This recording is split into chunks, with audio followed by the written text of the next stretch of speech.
Hello friends, நான் உங்கள் சுருராஜி பேசுகிறேன். இது சுருராஜியின் கதை சொல்லும் நேரம்.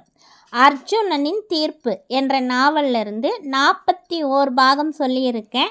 இன்றைக்கு 42ஆம் பாகம். அர்ஜுன் குற்றாலத்திற்கு சுபாஷ் சாரும் அர்ஜுனும் கிளம்பின அதே நேரத்தில் அர்ஜுனோட வீட்டில் யசோதா கோபாலகிருஷ்ணன் கிட்ட அர்ஜுனை பற்றி கேட்டான். என்னங்க, அர்ஜுன் மறுபடியும் ஃபோன் செய்தானா ஏதாவது என்று கேட்டாள் யசோதா. அவன் ஃபோன் எதுவும் செய்யலை, ஆனால் சுபாஷ் சார் தான் ஃபோன் செய்து எல்லா விவரத்தையும் சொன்னார்.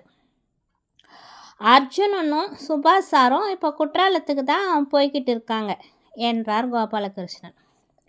அந்த சமயத்தில் அங்கு வந்த வேதகிரி, மாமா எல்லா விஷயம் கேள்விப்பட்டீங்களா? ஓ, பேப்பரையே கையில் வச்சுக்கிட்டு தான் இருக்கீங்களா? சரி சரி. அக்கா, அவந்திகா எங்கே என்று வேகமாக யசோதாவை பார்த்து வேதகிரி கேட்டான். உள்ளே தான் பூஜை பண்ணிகிட்ருக்கா. நான் தான் மனசு சரியில்லைன்னா கொஞ்சம் கந்த சஷ்டி படிக்க சொன்னேன், படிச்சுக்கிட்டு இருக்கா என்றாள் யசோதா.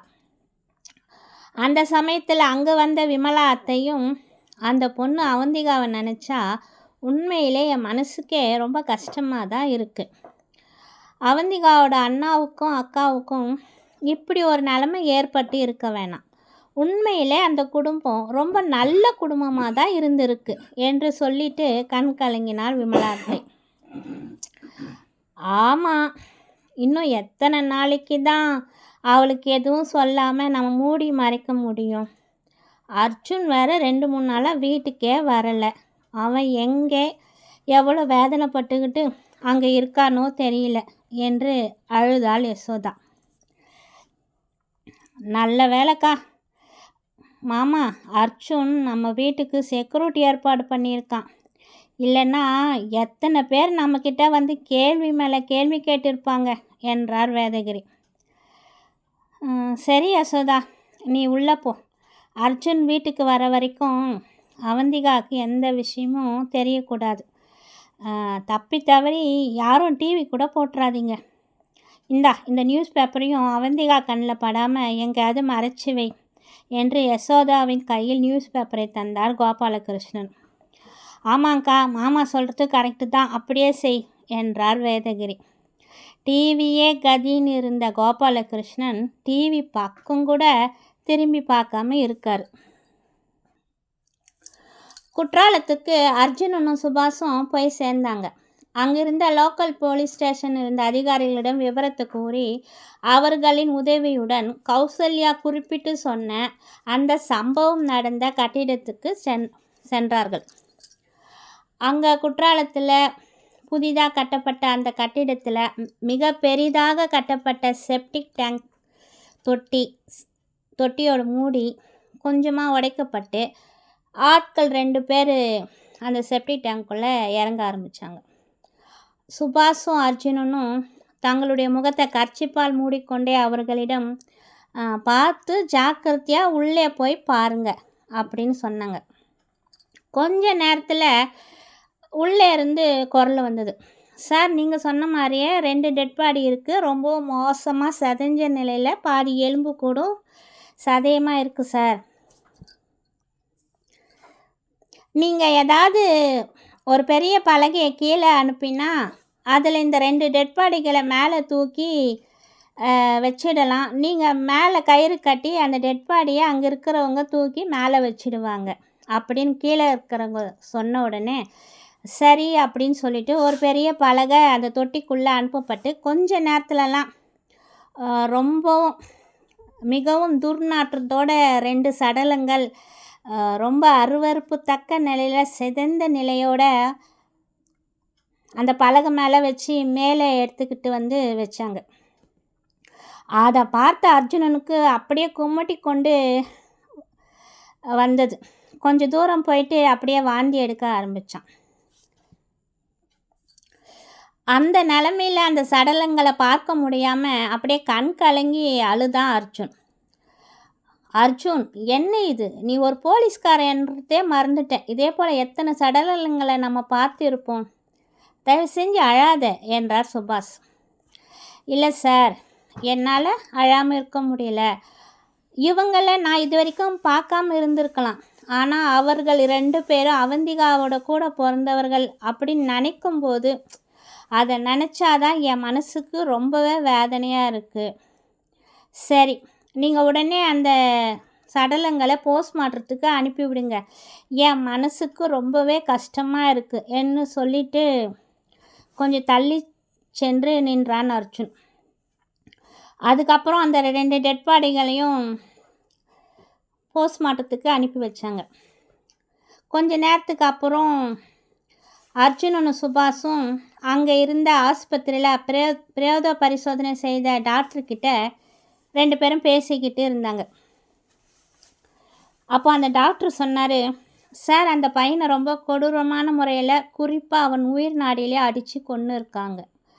அந்த பொண்ணையும் 4-5 பேர் பலாத்காரம் பண்ணி இருக்காங்க. அதுக்கப்புறமா அந்த பொண்ணோட கழுத்தை நெரிச்சு கொன்று இருக்காங்க. இதுதான் அவங்களோட போஸ்ட்மார்ட்டம் ரிப்போர்ட் அப்படின்னு சொல்லிட்டு அர்ஜுன்கிட்ட தந்தார் டாக்டர். பிறகு 2 பேரும் வெளியே வந்தாங்க. இப்போது இந்த டெட் பாடிகளை என்ன பண்ணுறது அப்படின்னு கேட்டார் சுபாஷ். உடனே அர்ஜுன், கௌசல்யாவோட டெட் பாடியை அவங்க பேரண்ட்ஸ் வந்து வாங்கிட்டு போயிட்டாங்க. இப்போது இவங்களோட இந்த 2 பேரோட உடலையும் நான் தான் வாங்கணும். இந்த நிலைமையில் இருக்கிற இவங்களோட உடல்களை பார்க்குற சக்தி நிச்சயமாக இவங்களை பெற்றவங்களுக்கு இருக்காது.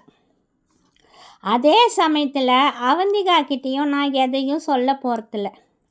இங்கேயே நான் எல்லா சடங்குகளையும் முடிச்சிடுறேன் அப்படின்னு சொல்ல அர்ஜுன் உடனே தன்னோட அப்பாவுக்கு கோபாலகிருஷ்ணனுக்கு மட்டும் ஃபோன் செய்து விவரத்தை எல்லாம் சொன்னான். உடனே அவர், உன் இஷ்டம் அர்ஜுன், நானும் உன் அம்மாவும் மறுப்பு எதுவும் சொல்ல போகிறதில்ல. தைரியமாக நீ அவங்களோட இறுதி சடங்குகளை செய் அப்படின்னு கோபாலகிருஷ்ணன் அர்ஜுனனுக்கு பர்மிஷன் கொடுத்தார். அதுக்கப்புறமா மருத்துவமனையில் இருந்த அந்த 2 பேரோட உடல்களையும் ஒரு கையெழுத்து போட்டு வாங்கிய அர்ஜுன் அங்கேயே இருந்த ஒரு மின்சார சுடுகாட்டு கொண்டு சென்று எரித்து சாம்பலாக்கினான். அவர்கள் தந்த அந்த அஸ்தியை எடுத்துக்கொண்டு கையோடு சென்று கடலிலும் கலக்கினான். அதன் பிறகுதான் ஒரு 3 நாட்கள் கழித்து அர்ஜுன் நேராக தன்னுடைய வீட்டிற்கு தான் சென்றான். காலிங் பெல் அடித்தவுடன் சில வினாடிகளில் அவந்திகா தான் வந்து கதவை திறந்தான்.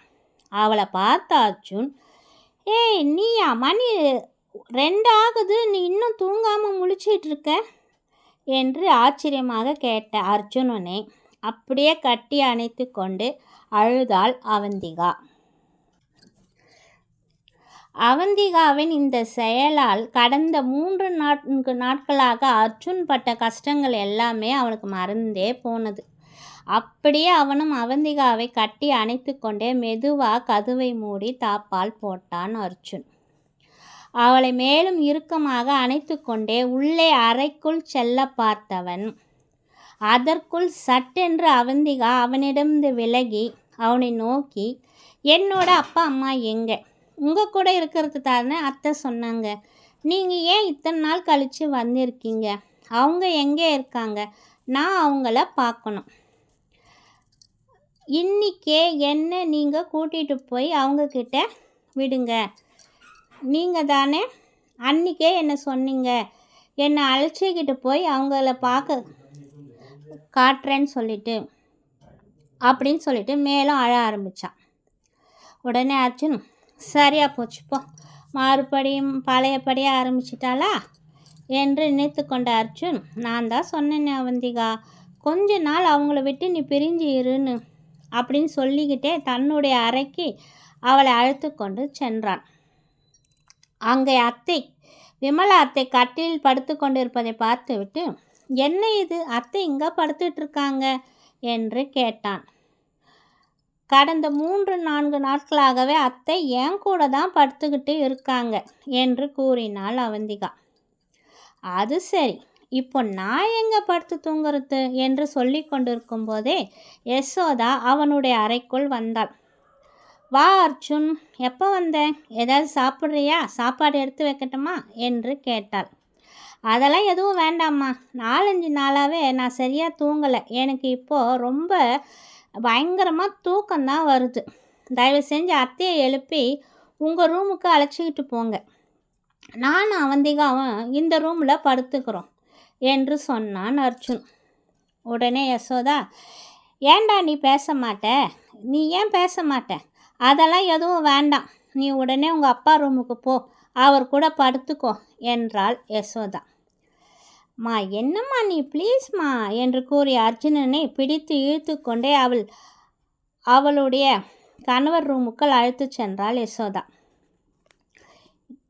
இங்கே பார் அர்ஜுன், உனக்கும் அவளுக்கும் கல்யாணம் முடிகிற வரைக்கும் அவள் பக்கத்தில் கூட நீ போகக்கூடாது, உன்னை பற்றி எனக்கு தெரியாது, இப்போ கொஞ்ச நேரத்துக்கு முந்தி தான் நான் பார்த்தேனே, அவள் தான் ஏதோ வருத்தத்தில் உன்னை கட்டி பிடிச்சா, நீ உடனே அவளை இறுக்கி அணைச்சிக்கிட்ட, நானே வந்து தடுத்து இருப்பேன், அதுக்குள்ளே அவந்திகாவே உன்னை விட்டு விலகி நின்றுட்டான் என்று கோபமாக கூறினாள் யசோதா.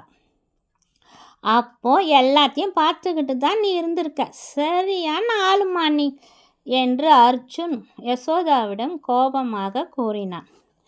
ஓகே ஃப்ரெண்ட்ஸ், இத்துடன் என்னுடைய 42ஆம் பாகம் முடிவடைந்தது.